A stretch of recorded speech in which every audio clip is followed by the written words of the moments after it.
Jared Blikre is standing by for us down at the New York Stock Exchange. Jared. Yeah, we got the S&P 500 up 1% right now. Let's check in on our year-to-date chart that I've been tracking for the last few months. See if I can pull this up here. And looks like I'm having a little bit of a response issue. There we go. And you can see we are testing the lows, and we are still testing the lows.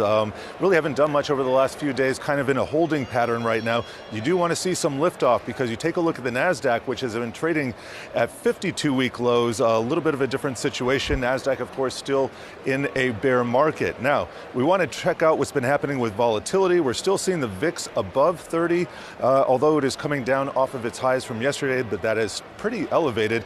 You take a look at the MOVE index, that has to do with bond volatility. Not a lot happening there, still consolidating. And then the yield curve shifting up back once again. It is up 5 basis points on the 10-year. On the 5-year, it is up, 6 basis points. And finally, on the 30-year, up another 4 basis points, so the yield curve contracting a little bit. Now, we're taking a look at the US dollar index. It is screaming higher. It is approaching some pretty big numbers here. I've been putting some longer term charts. Here's a 10-year chart. Looks like we're taking out these huge levels right here. So this has incredible deflationary, potentially deflationary implications for the market. What does that mean for risk markets? Well, they don't really respond that well to deflation, do they?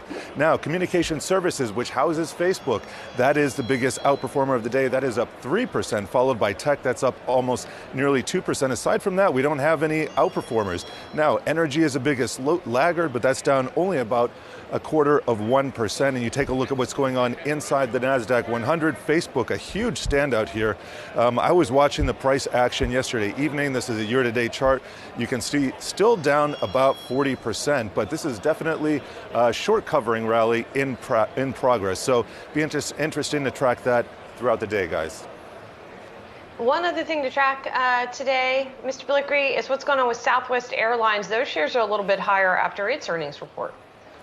That's right. So they had a little bit wider loss than expected. You can see on your screen here, looking at a year-to-date chart, been kind of pretty much choppy trading action for Love. And let me just give you some highlights from it. Now, they maintained a plan to restore 93% of their pre-pandemic flight capacity this quarter, and they're seeing a pickup in international travel. And so I think this kind of echoes what we've heard from a lot of the other airlines, is that they're seeing a business rebound, the capacity is being restored to pre-pandemic levels, and the stocks, well, they're not doing as bad as you might have think they were doing. Now here's a 2-year look at Love, and you can see, well, that's pretty sideways as well. Still up 60% over that time frame, but you take a look at what's happened over the last 3 years, 5 years.